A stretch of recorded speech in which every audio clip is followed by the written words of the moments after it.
बिस्मिल्लाहिर्रहमानिर्रहीम। अस्सलाम वालेकुम नाज़रीन, मैं हूं जमशेद अंसारी। नाज़रीन, चंद रोज़ कबल एक भारतीय का और एक भारतीय एंकर का सोशल मीडिया पे क्लिप वायरल हुआ है और उसमें उन्होंने अपनी चंद मासूम ख्वाहिशात का इजहार किया है। वो तो मैं अभी आप लोगों की खिदमत में पेश करता हूँ। चूँकि ये क्लिप 4-5-6 दिन पहले का है, इसलिए मैं आपकी खिदमत में पेश कर रहा हूँ कि ये कोई टाइम बॉट नहीं है। इससे उनकी जो जहनीत है, जो सोच है, वो रिफ़्लेक्ट होती है। चुनांचे आप देख लें कि रोज़े अव्वल से क़याम पाकिस्तान के बाद रोज़े अव्वल से ही भारतीय सरकार का हमेशा से ये शिवा रहा है कि उसे इस खित्ते का चौधरी तस्लीम किया जाए, इस खित्ते का बड़ा तस्लीम कर लिया जाए, उसकी बालादस्ती तस्लीम कर ली जाए। चुनांचे अगर क्लिप 4-5-6 दिन पहले का भी है या 4-5 साल पहले का भी है, 10-20-30 साल पहले का भी है, इट डजेंट मैटर, क्योंकि उससे उनकी जहनीत जो है वो तब्दील नहीं हो सकती। उनकी जहनीत बदस्तूर वही है कि बस चूँकि बरतानवी राज हमें इक़्तिदार हवाले करके गए तो और हमें इतना बड़ा रकबा दिया, इसलिए हम जो है ना अब दोबारा उनके जहन में किसी ने पता नहीं बिठा दिया है कि आप भी बरतानवी राज की तरह अपनी जो है ना सल्तनत फैला सकते हैं और अपने मुफ्तुआ इलाकों को फैला सकते हैं। वगरना आप लोगों ने देखा कि नेपाल के साथ उनका क्या तनाज़ा है और नेपाल ने किस तरह जो है ना भारत को करारा जवाब दिया। इसके अलावा उनके बांग्लादेश के साथ भी चलते हैं, पाकिस्तान के साथ भी चलते हैं, चाइना के साथ अभी हाल ही में हुआ, तो सब की तरफ से मुंह तोड़ जवाब मिलता है। लिहाजा उनको हकीकत का इदराक कर लेना चाहिए, लेकिन नहीं, उनकी ज़हनीत है कि बदलने का नाम ही नहीं लेती और अपने अंदरूनी मसाइल से तवज्जो हटाने के लिए वो इस किस्म की शोशायत छोड़ देते हैं। इसलिए मोदी ने जो है ना मीडिया में बहुत सारे एंकर्स को हायर किया हुआ है और मीडिया इंडस्ट्री वही ज़बान बोल रहा है उनकी, जो मोदी का एजेंडा है कि ठीक है कि बस जो है ना हमारा जो बालादस्ती है, चौधराहट का जो है ख्वाब, वो किसी तरीके से पूरा हो जाए, जो कि पूरे होने का नाम ही नहीं ले रहा और ना ही इंशाल्लाह होगा। खैर, अब उस एंकर ने क्या कहा कि भारतीय सेना हुक्म मिलते ही सिर्फ 8 मिनट में पाकिस्तानी ठिकानों को तबाह कर सकती है।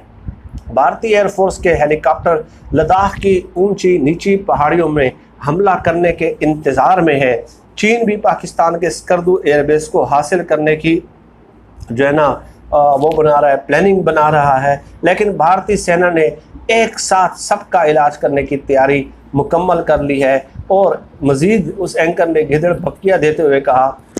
कि भारतीय फ़ौज एक नहीं 2 दुश्मनों का इलाज करेगी। और साथ ही वाज़ेह रहे कि ये वही भारतीय एंकर्स हैं जो कुछ दिन पहले टिकटॉक और दीगर ऐप्स पर भारतीय पाबंदी पर जश्न मना रहे थे। ठीक है, और ये तो उनका एक क्लिप है और वो ज़ाहिर है मैं उसका ऑडियो में सुनाना नहीं चाहता, मैंने आप लोगों को एक मतन जो है उसका पेश कर दिया है। अब ये सब कुछ क्यों है वो मैं पहले भी कई वीडियोस में 2-3 माह पहले आप लोगों की खिदमत में पेश कर चुका हूँ कि जब पाकिस्तान आज़ाद हो रहा था तो सरदार पटेल ने यही कहा था कि पाकिस्तान को आज़ाद होने दे, एक छोटा सा खित्ता ज़मीन है, एक छोटा सा टुकड़ा है, ठीक है, और ये अपनी आज़ादी जो है ना चंद दिनों तक, चंद माह तक बरकरार रख सकेगा और उसके बाद जब ये नाकाम हो जाएगा ये तजर्बा, तो ये हमारे पास लौट के आएंगे और फिर सारी ज़िंदगी हमारे जो है ये ग़ुलाम रहेंगे, मगलूब रहेंगे, मफतूर रहेंगे और हमारे रहम व करम पे होंगे। लेकिन इसके बावजूद कि हमारे हुक्मरानों की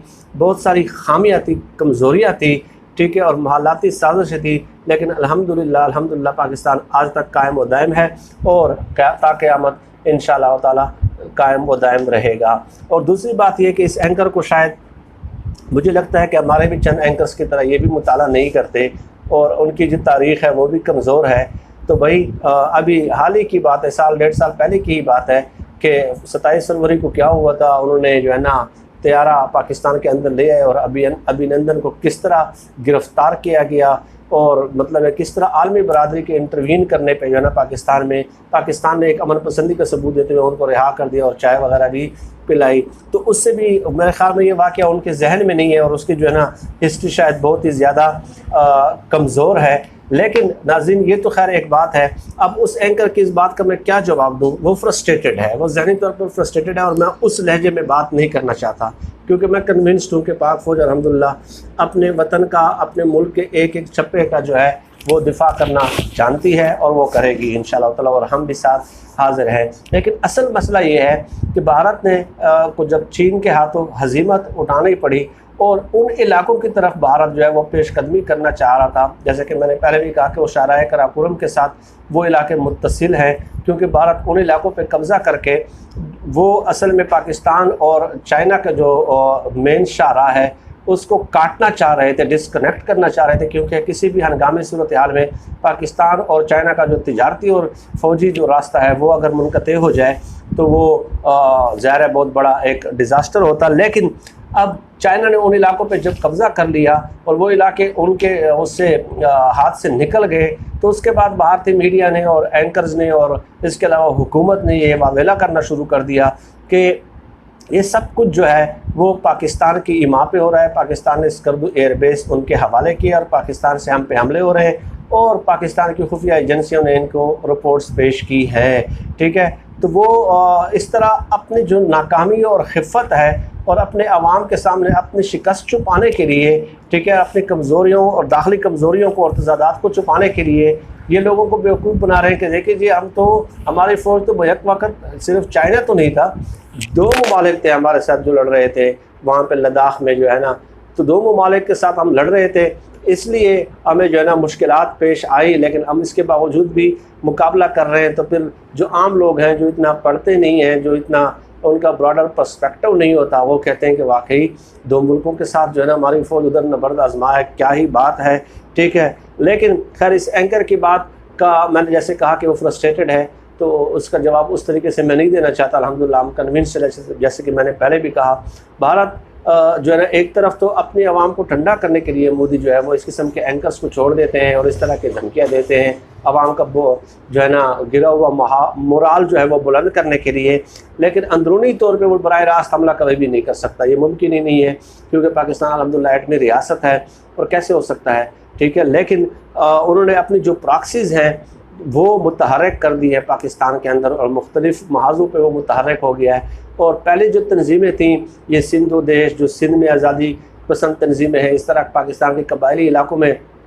आज़ादी पसंद तंजीमें हैं, बलूचिस्तान में चंद तंजीमें हैं, हरबियार मरी और गुलामदाख बुगटी वगैरह, तो ये तमाम BLA, BRA, Balochistan liberation front वगैरह, ये बहुत सारे तंजीमें जो बलूचिस्तान में अलग अलग जो ना क़यादत थी उनकी, उसके उनके मातहत काम कर रही थी, और पूरे पाकिस्तान में 3 सूबों में मुख्तलिफ़ तंजीमें हैं। तो उन तमाम तंजीमों को जो है ना एक ही क़यादत के अंडर जो है वो अल्ताफ़ हुसैन के अंडर वो इकट्ठा कर लिया गया है, बल्कि टास्क दिया गया है कि आप बलूचिस्तान और KP और इसके अलावा सिंध में जितनी भी तंजीमें हैं जो नाराज़ तंजीमें हैं वो सब एक झंडे तले मुत्तहिद हो जाएँ और एक कायद तले मुत्तहिद हो जाएँ, और वही आपको हिदायत देंगे। और जैसे कि मैं पहले भी बता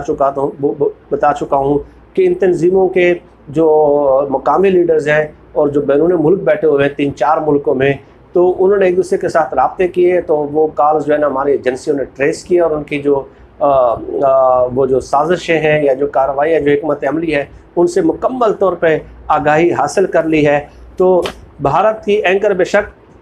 जो भी कहे, लेकिन असल में मसला ये है कि वो उन्होंने हमारे मुल्क के अंदर ही जो चंद नाराज़ लोग हैं, ठीक है, उनको जो है ना वो ऑफ़र किया है कि आप लोगों को जितना पैसा चाहिए हम देंगे, लेकिन इंसान के बच्चे बन जाओ, सारे एक ही क़यादत तले जमा हो जाओ। क्योंकि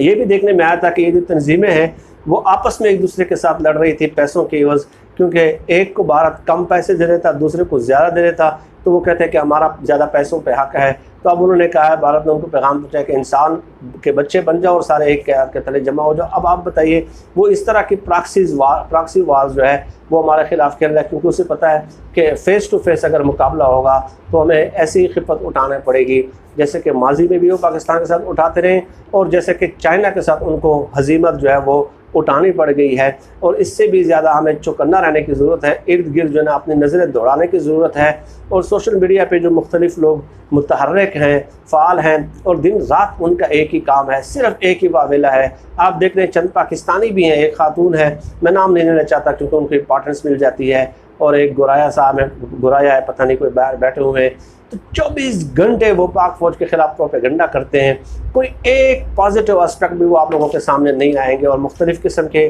फिगर्स और बातें कोट करके वो लोगों को कंफ्यूज करते हैं, तो उन लोगों से चौकन्ना रहने की ज़रूरत है। और ये गैर मुल्की एजेंडे पे ये लोग काम कर रहे होते हैं, ठीक है। तो हमें अपने पाक फ़ौज का जो है ना इन हालात में, जैसे कि मैंने साजिशें बताई, हाथ मजबूत करने चाहिए। खैर नाज़रीन, आज के लिए इतना ही। इस मौजू पे मज़ीद बात होती रहेगी। आप सब लोग अपना बहुत बहुत ख्याल रखेगा, मुझे अपनी दुआओं में ख़ुसूसी तौर पर याद रखेगा। अल्लाह हम सब काम में नासिर हो। पाकिस्तान जिंदाबाद। अल्लाह हाफ़िज़।